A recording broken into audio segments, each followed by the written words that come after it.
There we go. Good to be with you today, my friends. We'll continue in Genesis. Dun, dun, dun. So, Well, Bill, I wanted to say thank you so much for the recordings because I haven't been able to attend, and it's great to listen back to these. So good. I'm glad. That's what they're for. I'm glad it worked. Good. And thanks for watching them. So last week, and Nettie likely saw, but she might be more up to date than us who had the conversation. I have slept since then. Last week we had the covenant with God, right? Avram meets with God, is promised specifically a child, even though he is at that point childless. Not child. He might be childish as well, but he's childless.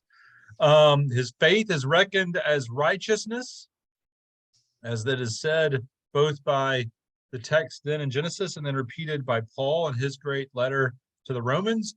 It is the key for understanding everything according to Paul about our faith. But of course, then the funny thing is Sarah gives Avram her slave Hagar in the very next chapter, Ishmael, which does not go particularly well and doesn't seem to necessarily speak to faith as completely a settled thing. Or maybe Sarah doesn't believe and Avram's willing to sort of work with her to get around God. It's not clear, but it's not exactly that idea. You have this perfect image of faith if you stop in one chapter, and then you have, well, the reality of a messy and lived faith when you go to the two chapters, right? So all that said, that gets us up to today, which is now the retelling of the covenant. Chapter 17, beginning in verse 1 there. Now when Avram was 90 years and 9 years old, the Lord was seen by Avram and said to him, I am God Shaddai. Walk in my presence and be wholehearted. I set my covenant between me and you, and I will make you exceedingly, exceedingly many.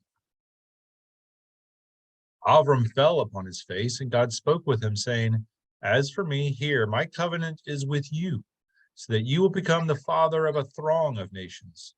No longer shall your name be called Avram, rather shall your name be Avraham, for I will make you Av Hamon Goyim, father of a throng of nations. I will cause you to bear fruit exceedingly, exceedingly. I will make nations of you. Yes, kings will go out from you. I establish my covenant between me and you and your seed after you throughout their generations as a covenant for the ages, to be God to you and to your seed after you. I will give to you and to your seed after you the land of your sojournings, all the land of Canaan as a holding for the ages, and I will be God to them. God said to Avraham, as for you, you are to keep my covenant, you and your seed after you throughout their generations. All right.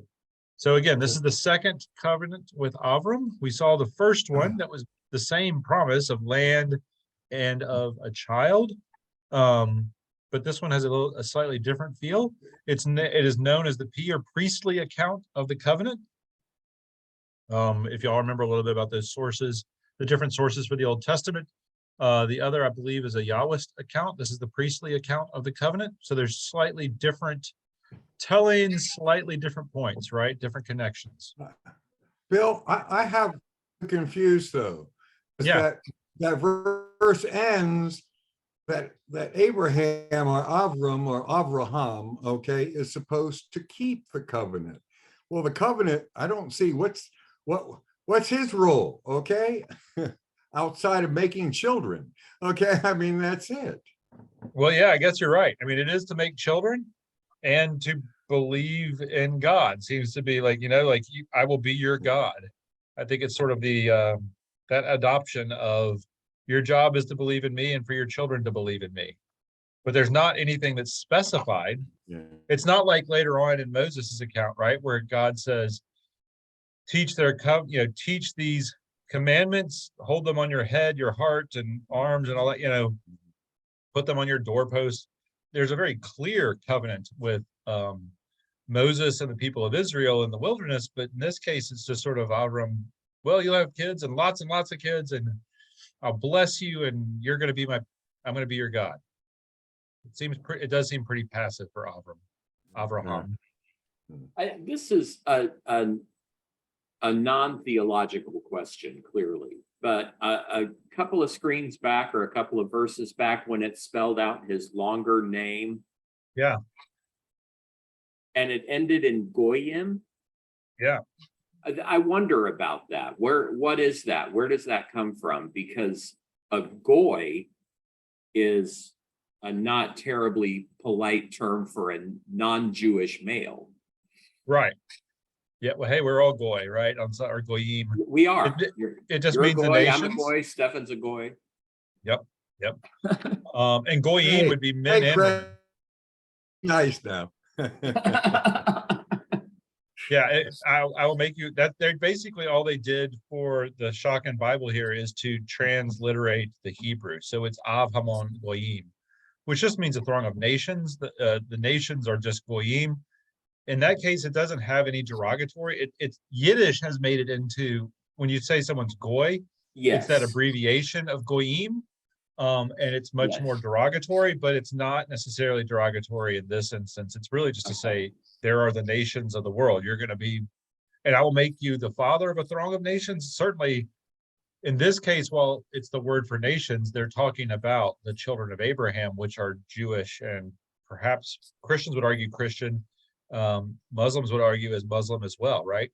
But they would be blessed by God and part of the covenant. So they're not, this would not be a negative expression of Goyim at all. Okay. Not the way it has now. I wouldn't have thought so. And thank you for the correction that that's a Yiddish term, not Necessarily Hebrew. Not correct to say it's a Jewish term. It's a Yiddish term. Yeah, it's just that sort of terminology that it's used in the sort of, I mean, Yiddish being largely a sort of Hebrew, English, German amalgamation of phrases and words that it is a language and also is pretty much an invented language, right? I'm just sort of, here's terminology and things that we say. I love Yiddish. I'm fascinated by Yiddish. Yeah. So this does get into the next part, which is a quick note on the name. Avi is the Hebrew word for father. All right. This is just to give you a quick etymological study, but you'll understand it when I get through it and why I want to teach it. The second letter of the Hebrew alphabet is called bet or vet, and it's right there on the left. You can see bet has a dot, vet does not have a dot. It's called a dagesh or dagesh. That little dot in the middle, right, of the text is what decides if it's bet, like ball, or v, vet, as in vase, for the letter, right? Which seems pretty clear. It seems pretty obvious. The problem is biblical Hebrew doesn't have a dagesh. So it is only by tradition that you would say Avraham or Abraham. The bet and vet is used interchangeably. And so you have lots and lots of times for lots of different words in Hebrew that it is just tradition that says it's a vet sound versus a bet sound. But it's why you will see sometimes they will translate it and say, oh, well, the Hebrew says it's Avram. And someone else will say, no, the biblical Hebrew says Abram. And they're both right because it is not clear which they are, right? Does that make sense? I mean, this is this sort of a weird Hebrew thing. This is why biblical Hebrew is really difficult. All of the points, this is called pointing of the text, were done, it's called the Masoretic pointing of the text. It was done only about 1,000 years ago when people were getting more and more frustrated with what the hell, how do you pronounce this stuff? How does this stuff work? And because there are no vowels, yes, that's right, there are no vowels in the Hebrew language, they were adding these dots above and below the letters to sort of insert the vowels into a word. So for like Avram, you would have an aleph, a bet / vet, and then an R, a resh, and a M. What is M? I can't pick up the letter for M. Anyway, but you would have like these 3-4 letters, but you wouldn't have the A's. And so they have to go back and put dots above and below the text to put the A sound in there for Abraham. It's very confusing. And as a result, you read not just right to left, you read right above the word letter, below the letter, left, above the letter, below the letter, left, above the letter, below the letter, left, when you're looking at a pointed Hebrew text, because that's where the vowels are. So it's to say it's maddening is an understatement, but it's also one, it's pretty amazing. Your brain can do some stuff, pretty amazing stuff. When you start to learn it, you go, it's just like reading anything else. You go, well, that's weird, but that's where it is. So that's where you look for it, and that's where you read it. All I that knew to there's a say, reason I never studied Hebrew. yeah, it's a tough one. It's a tough one. Yeah. But that said, so Avram or Abram are both correct. But Avi can also then be Abi, or Ava can be Abba. Right? So when you hear Jesus say later on, Abba, which is most likely more akin to the Aramaic, which is the sort of later version of Hebrew, the spoken version of Hebrew that Jesus was the common language, Aramaic. Abba was the word that was very much used for father. It's used as well, transliterated then into the Greek, into the text. So there are times when Jesus absolutely says Abba, which is this is sort of, you can see how that language translates through, right? So Avi becomes Ava, becomes Abba. Not really hard to sort of see that progression with all of that. All of that to say, this is actually what we're getting back to. So Avram or Abram, either way, gets a new ending. Av Hayam Goyim, right? Father of many nations, according to the text. That's what it means. Goyim is us. And again, we are Goy in Yiddish Hebrew, which is what Craig was asking earlier. It's not, usually it's pretty derogatory, like, oh, those stupid Goy don't know what's going on, right? But that's where that term comes from. We know people know lots and lots of Yiddish, even if they don't realize it, whether you're talking about Goy or if you're a Seinfeld fan, yada, yada, yada, which yada is just the Hebrew Yiddish word for I know. So it means I know, I know, I know. There's lots of those terms that have infiltrated our language and regular speech. But It made my night last night when Rabbi Siegel said schmuck. Yeah. My week needed that. Good. Yes. So Avram becomes the God of father of many, which we mentioned before. I am or am is the plural, right? So father of many, great father of many, great father of many is the rough translation of Avraham, right? So he then God promises and declares to be Abraham's God and the God of the nations that are to come from Abraham. Again, the covenant's not real clear, like Stefan mentioned. Is that all they have to be? Like, they just, as long as those nations declare God as their God, they're good. What rules are they keep? What's their side of the covenant? None of that's clear. That's just that God promises to be with them always. Okay, pretty good deal. Again, it seems pretty one-sided.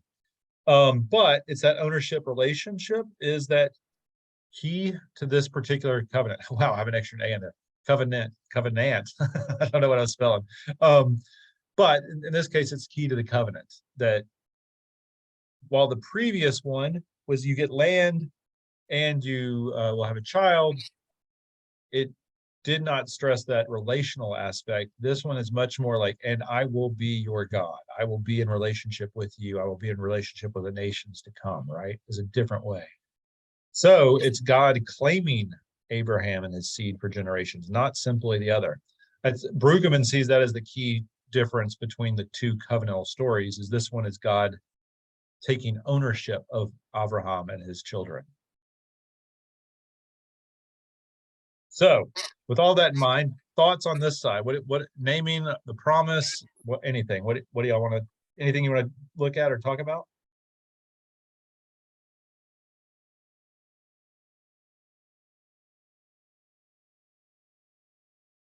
All right, well, we'll keep going then. This is sort of like the one last week where the covenant's the covenant. God made a deal, Abraham took the deal. Okay. There's not as much nuance to the story, right? As we move forward, there's much more. So the second half of the chapter, then, this is my covenant. which you are to keep between me and you and your seed after you. Every male among you shall be circumcised. You shall circumcise the flesh of your foreskin so that it may serve as a sign of the covenant between me and you. At 8 days old, every male among you shall be circumcised throughout your generations, whether houseborn or bought with money from any foreigner who is not your seed. Circumcised, yes, circumcised shall be your house, born and your money, bought, so that my covenant may be in your flesh as a covenant for the ages. But a foreskinned male who does not have the foreskin of his flesh circumcised, that person shall be cut off from his kinspeople. He has violated my covenant. God said to Abraham, as for Sarai, your wife, you shall not call her name Sarai, for Sarah, princess, is her name. I will bless her, and I will give you a son from her. I will bless her so that she becomes nations. Kings of people shall come from her. But Abraham fell on his face and laughed. He said in his heart, to 100-year-old man shall there be children born? Or shall 90-year-old Sarah give birth? Abraham said to God, if only Ishmael might live in your presence. God said, nevertheless, Sarah, your wife, is to bear you a son, and you shall call his name Yitzhak. He laughs. I will establish my covenant with him as a covenant for the ages, for his seed after him. And as for Ishmael, I hearken to you. Here I will make him blessed. I will make him bear fruit. I will make him many, exceedingly, exceedingly. He will beget 12 leaders, and I will make a great nation of him. But my covenant I will establish with Yitzhak, whom Sarah will bear to you at this set time another year hence. When we had finished speaking with Abraham, God went up from beside Abraham. And Abraham took Ishmael his son, and all those born in his house, and all those bought with his money, all the males among Abraham's household people, and circumcised the flesh of their foreskins on that same day, as God had spoken to him. Abraham was 99 years old when he had the flesh of his foreskin circumcised. And Ishmael, his son, was 13 years old when he had the flesh of his foreskin circumcised. And on that same day were circumcised Abraham and Ishmael, his son. All his household people, whether house-born or money bought from a foreigner, were circumcised with him. So there is a little bit of a requirement there, Stefan. Yeah. Okay. Gotcha. Here's the other half of it. Get circumcised. I got it. Okay. Yeah. Yeah. The new mark of the covenant will be circumcision, which everyone always asks the same question. That's not a very visible sign if you're trying to outwardly mark a community. But it is what God chooses as the mark of the community, right? Sarai becomes Sarah, a princess. I think she might have already been acting like a princess, so getting the name right might be part of that, but is her name is changed as well. If people remember the Avram to Abraham, not always the Sarai to Sarah, because it's not as big a difference, I think. And I'm not sure how Sarai is different from Sarah.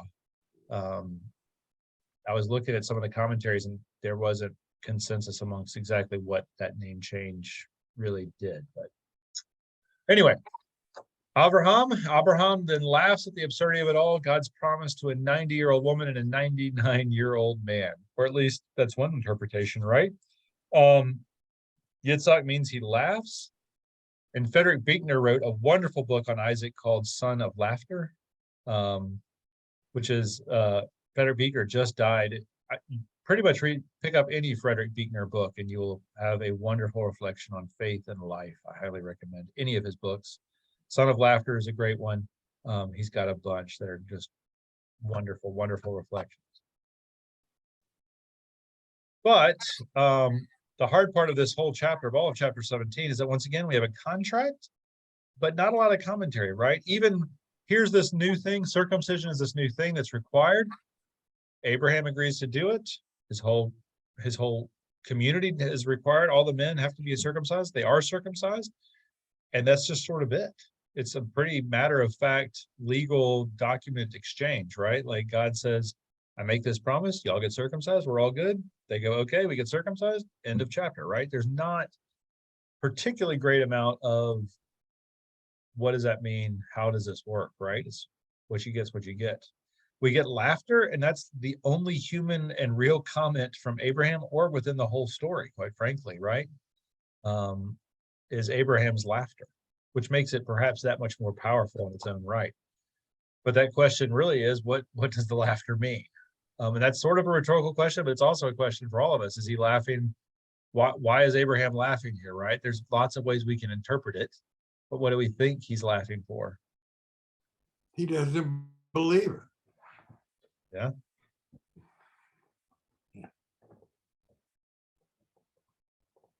He doubts God's word. Okay, this is the righteous man, right? But he doubts God's word Over and over again. Yeah, but all right.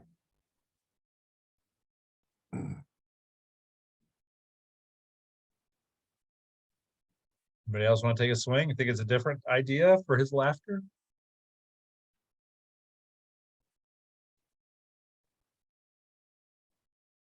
I got nothing.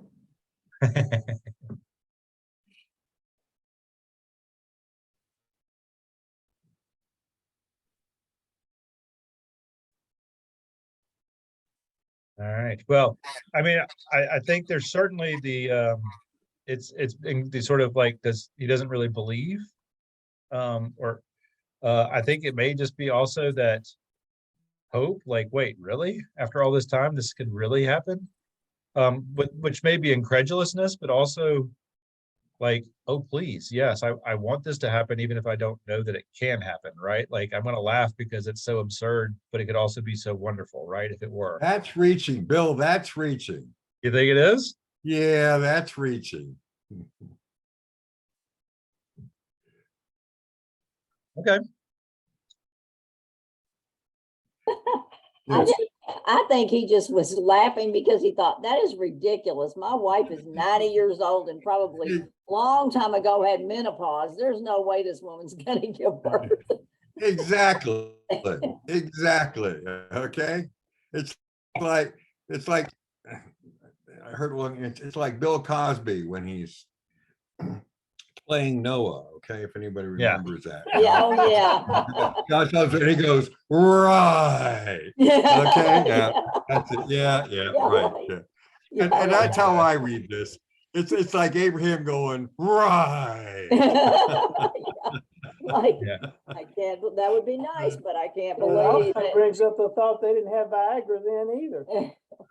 Oh, gosh. Well, yeah, that's a thought.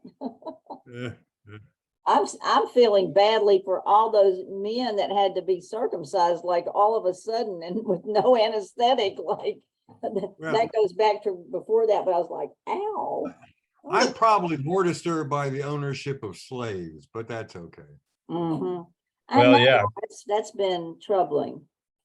Yeah. Yeah, it's very casual and matter of fact, isn't it? It's just, yeah, he's got his slaves, and don't forget to circumcise them too. Oh, yeah, exactly right. Yeah, yeah, they're mentioned over and over as part of the household. Mm-hmm.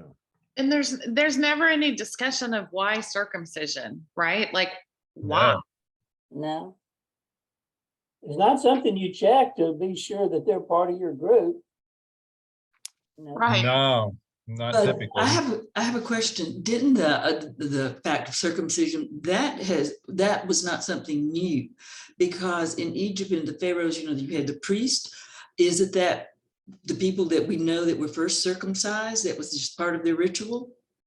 Oh. I don't know. I haven't heard that. Oh. And somewhere along in the readings, I read that, but that's what priests in the various temples in the Middle Kingdom and Early Kingdom, they were circumcised. So circumcision was around. They want a novel new thing. That's interesting. I'll see if I can find the documentation on that. And I thought it was something among the Hebrews that really dates more to the time of the exile. Right. When they began to feel the need to have a separate identity And so, you wonder, and of course, Genesis was not written before then anyway. So it's, you wonder how much is being superimposed on the original story.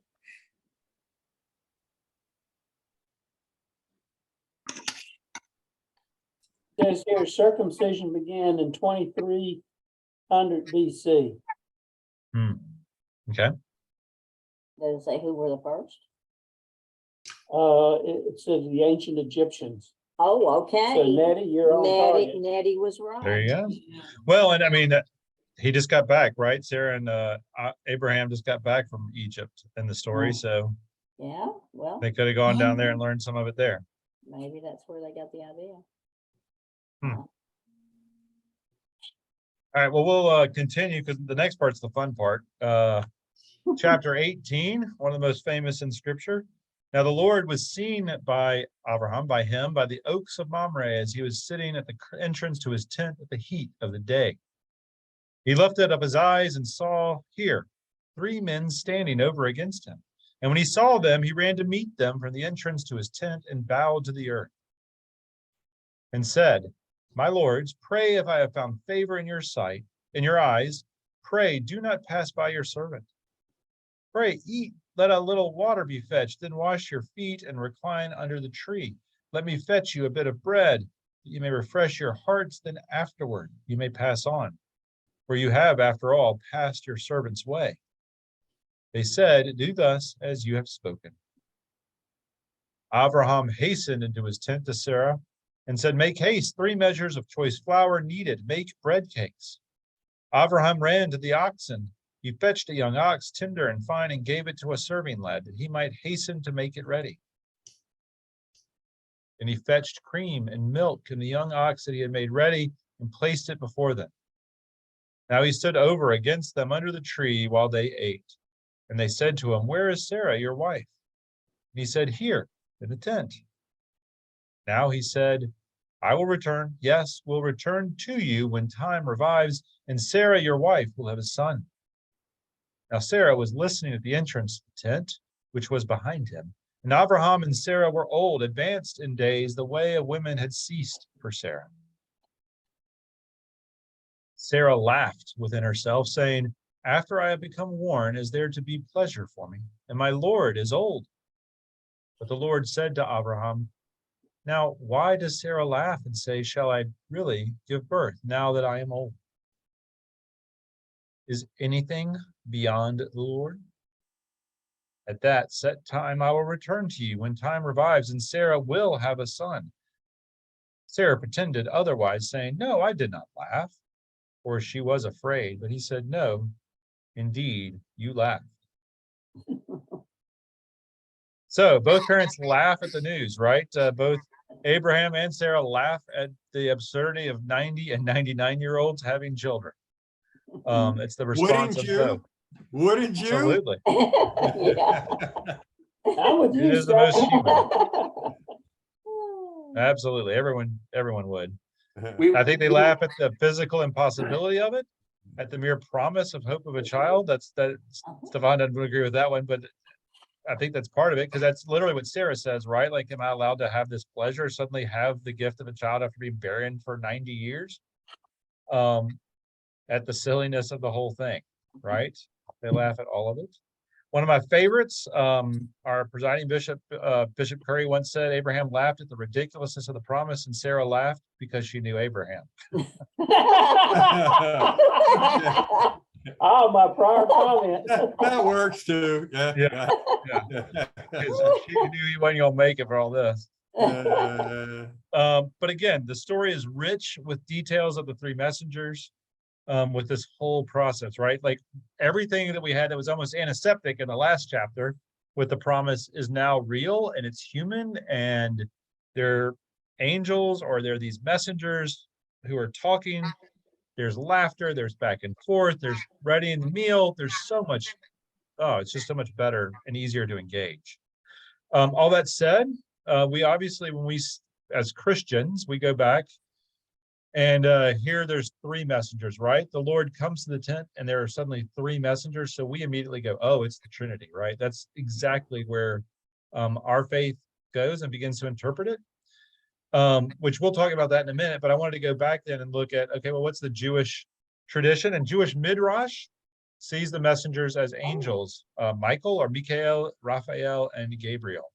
Oh, Michael, Raphael, and Gabriel, right? Which, and here's how, this is the quote from that Midrash: Michael came to announce to Sarah that she would bear a child.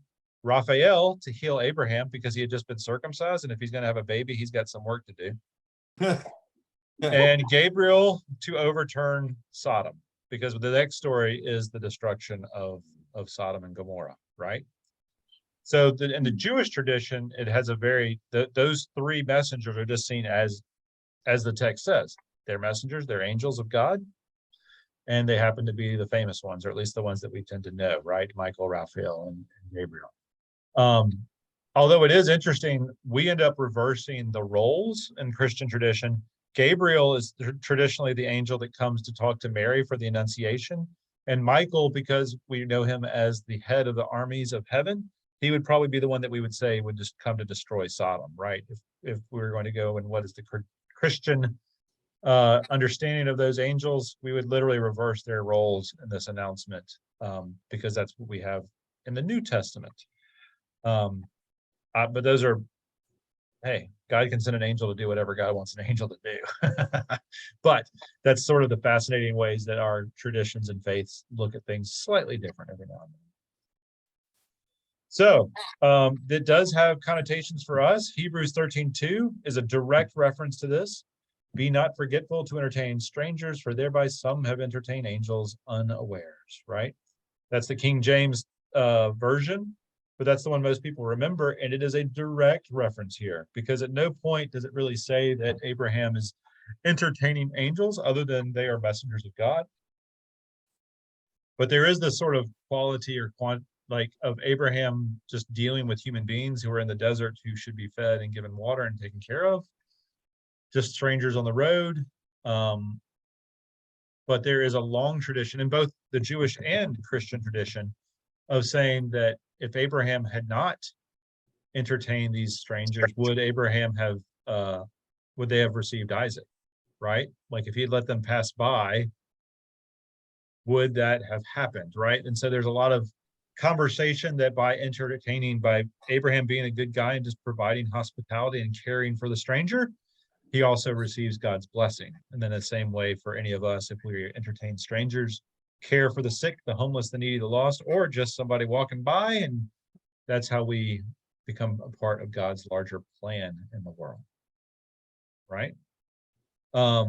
So that's from the letter of the Hebrews and part of Christian tradition and Jewish tradition both. The other and perhaps most well-known connection here, at least for a lot of folks, and you may not even realize you know this, are icons, specifically for this story. There's two icons that are very well known. One's called the Hospitality of Abraham. And it gives you an idea of sort of how this theology, how the theology of iconography works, right? So you don't paint an icon, you write an icon, because when you write, they say you're writing a gospel as much as you are painting a gospel, right? You are writing it in its message that should then be understood by the community. And I'll give you, we got a few minutes here, and I'll go through how the difference is, how this looks, right? So the first one, this is called the Hospitality of Abraham. You can see Abraham on one side, Sarah on the other, and then you have these three very clearly angelic beings, right?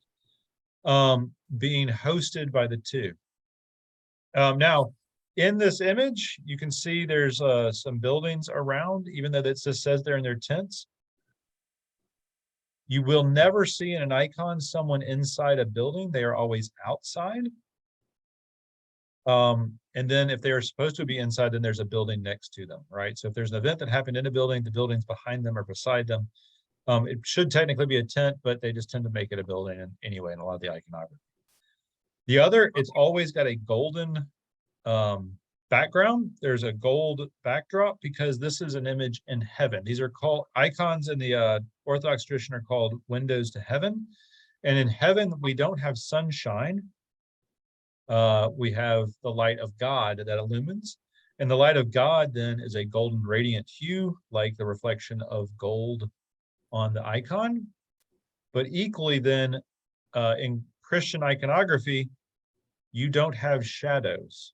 If you look at their faces, their hands, there's not shadows on these people. You have light that emanates from them instead of it being a casting a shadow from a particular direction, or there being a shadow on the ground, because it is all the light of God that surrounds and shines through them, right? So it's a different way of painting an image. You don't have the, like, I don't know, a light from the top right corner that casts a shadow across their face or those kinds of things. Instead, the light comes out of their face, comes out of their chest, which if you look at the angels, it's very easy to see. The lightest section of their cloaks are around their necks.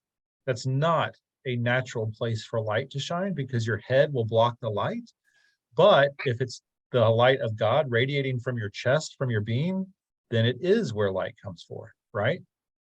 So it's a different way of illustrating and putting out that image. So if you look though, everything about how this is painted and designed is then an attempt to tell the story, but even more to tell theology, right? And to point, the angels are pointing to each other, they're in relationship, they're talking to Abraham and to Sarah. Clearly the one on the right in this case is giving Sarah the news of her birth or talking to her about it. The others are, one is engaged with Abraham, the other is sort of looking on to see what's happening. And so you have this idea of interplay between all of them, right? It's a very traditional image. This is one of the oldest images of the hospitality of Abraham. I start with that one because the second one is the better known. It's known as the Trinity. It's done by Rublev, a famous Russian iconographer. And as many scholars have said, but I believe the most recent was Archbishop of Canterbury, Rowan Williams, said, all I need to know of theology is Rublev's, or all I need to know of the theology of the Trinity is Rublev's icon, right? So the thing you have to notice first is Abraham and Sarah are gone, right? They are gone. Instead, we are Abraham and Sarah looking at the three people visiting, right? When you talk about the image and how it's portrayed.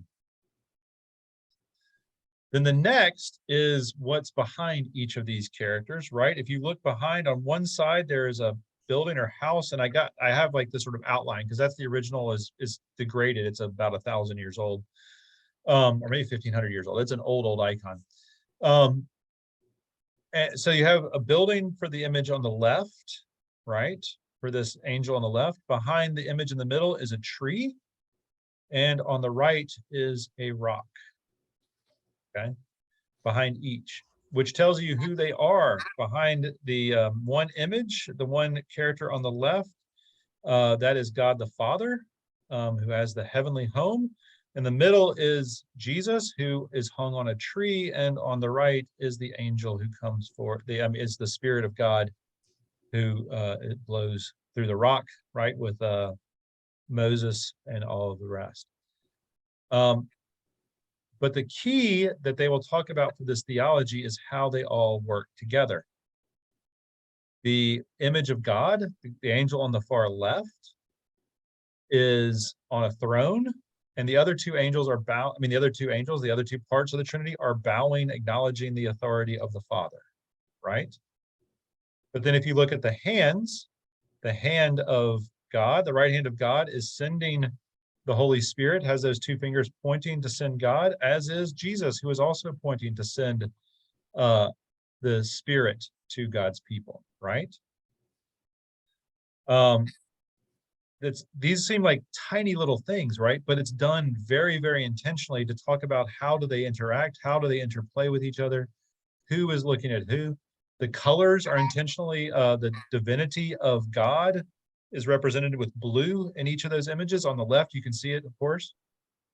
God the Father, you can't see the full divinity of God, as we learned from Moses.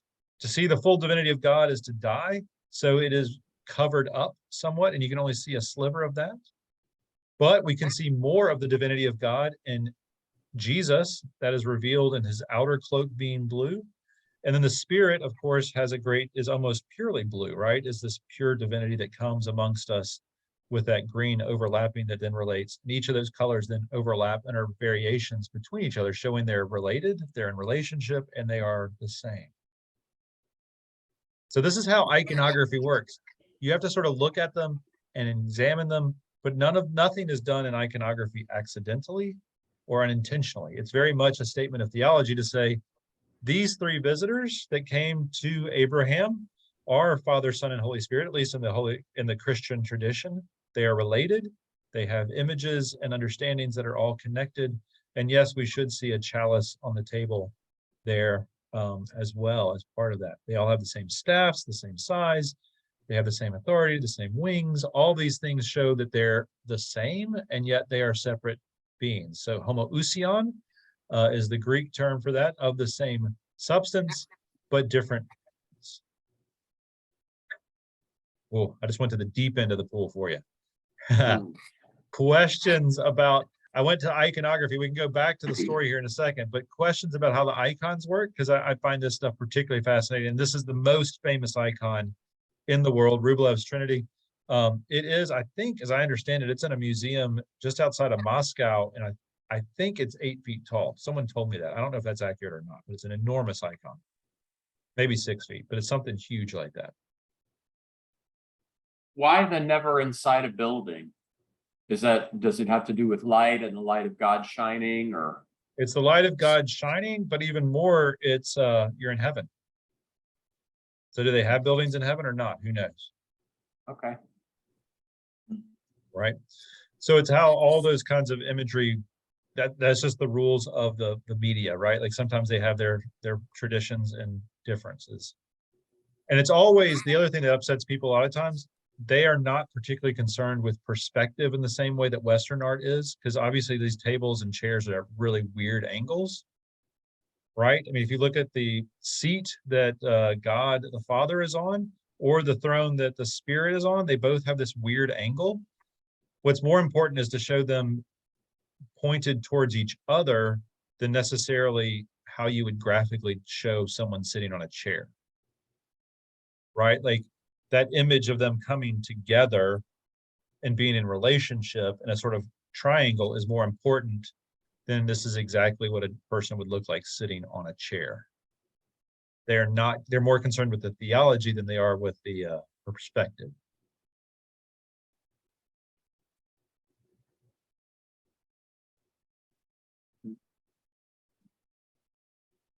Do people tend to write a narrative to go with their icon when they write one to identify all these little nuances?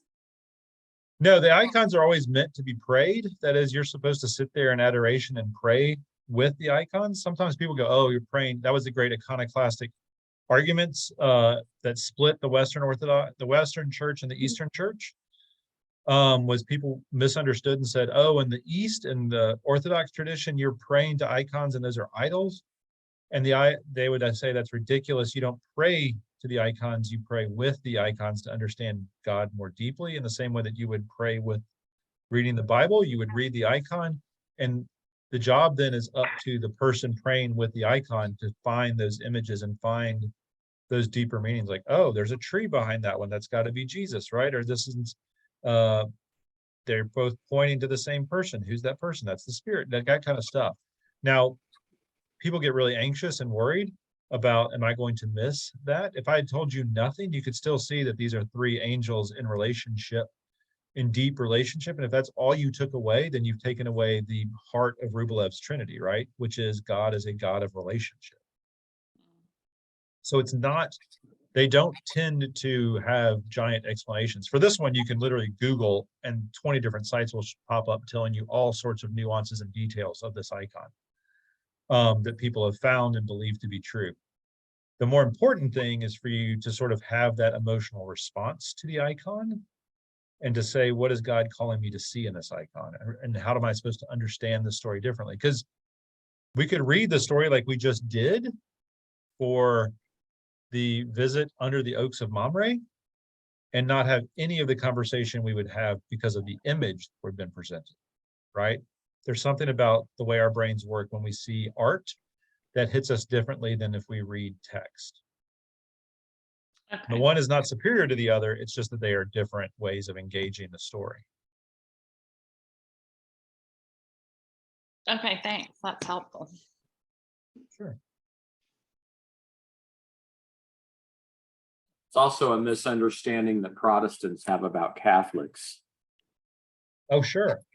because Catholics use iconography and they use statues and all of that, and they're praying through them to see something more. They're not Right. They're not praying to graven images, and that hopefully becoming less, but it's a Protestant misconception.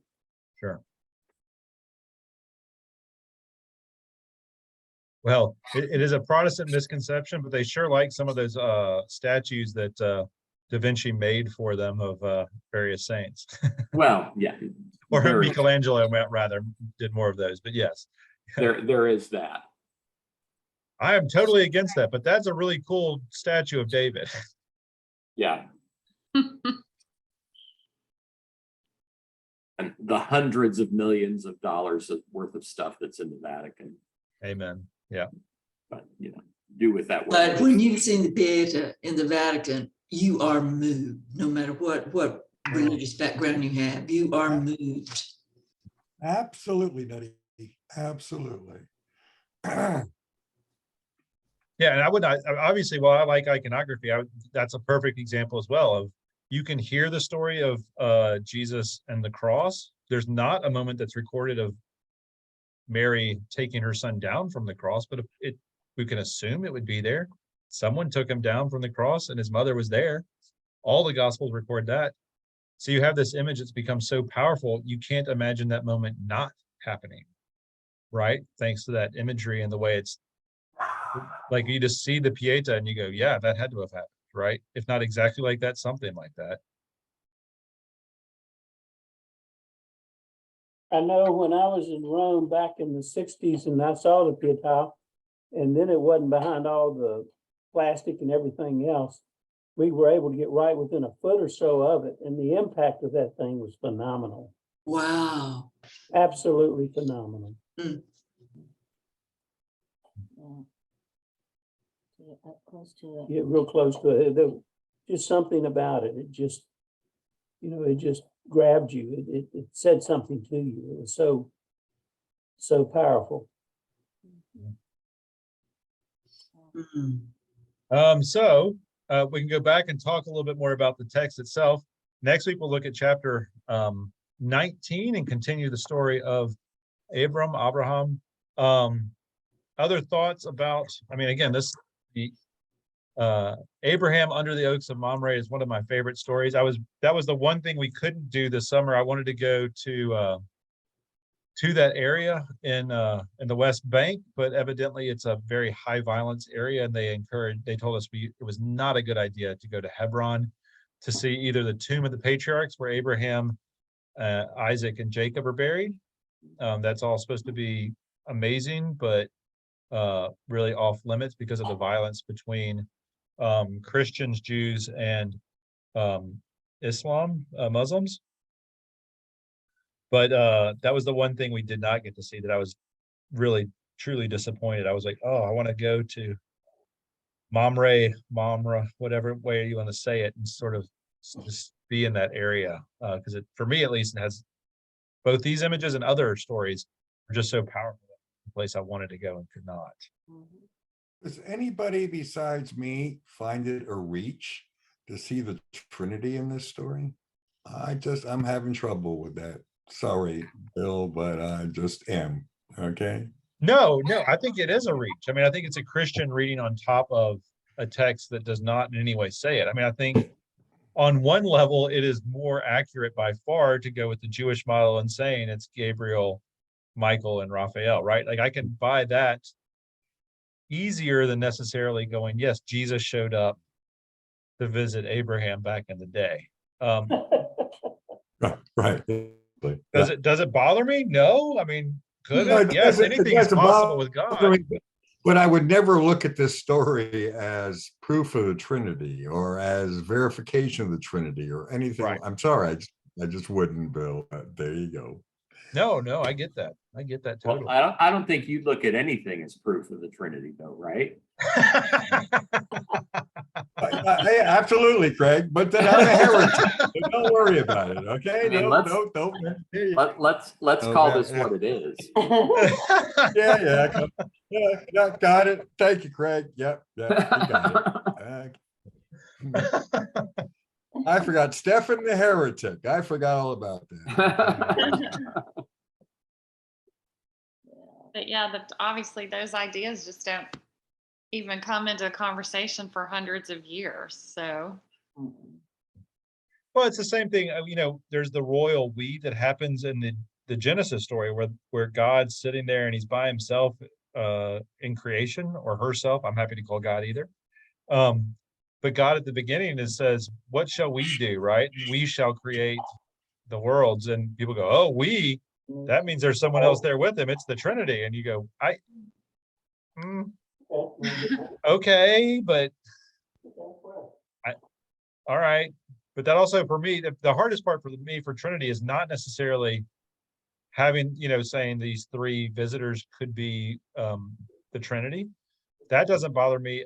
The harder part that I think everyone has with the Trinity is the three separate persons, but one being kind of aspect of it, right? The 3 in 1, 1 in 3 interchangeability. And my brain always just wants to go like, but wait, where does Jesus end and the Spirit start? Or where's the Spirit start and God stop? Or, all those kinds of overlap is more of the things that make my eyes cross and my head hurt within that conversation. The best explanation I ever had, I think it might have been you, Bill, actually, but it's the 3 different manifestations of God. That's all. Sure.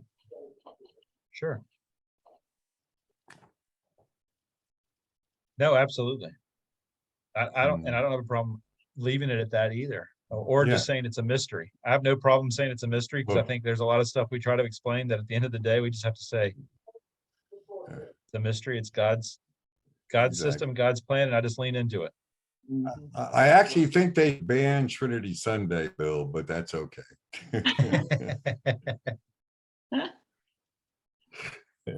Preachers would be happy to ban Trinity Sunday. Yeah, I'm sure they would. I'm sure they would, Bill. I'm sure they would. But I'm always happy to give that to the seminarians. It's the only chance I'll ever get to sing St. Patrick's breastplate. So I'm all for it. Okay, all right. So you're good, brother. Okay, got it. All right. All right, my friends. Well, good to see you all. We'll be on next week and go for the next chapter and just keep right on going with Abraham. thanks so much. Y'all have a great week. You too. Bye-bye. Take care. Bye, Bye. everyone. Take care. Bye.